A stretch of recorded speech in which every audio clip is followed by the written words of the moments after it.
na magkaroon ng pananampalataya sa Biblia? Bilang magulang po, ituturo po namin kung paano gamitin ang mga research tool natin, kagaya po ng paggamit ng Bookstore Index. Kasi naglalaman po ito ng mga detalyadong impormasyon tungkol sa mga pang-araw-araw na binababahalan natin.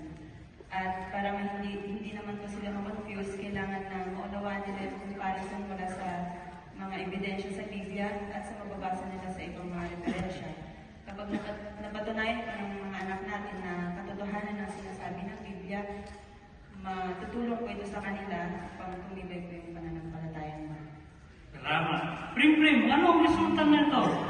Gusto ni Jehovah na magpabuhay ng salubin, ng ugali at damdamin at takbo ng isip natin ng katuluyan para maabot ang kamatayan niya po.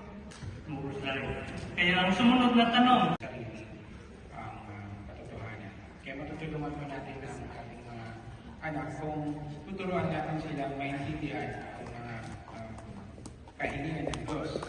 Turuan natin silang isang buhay ang mga ito at ipakita sa kanila na ang paggawa ng kalooban ng Diyos ang pinaka-tamang gawin.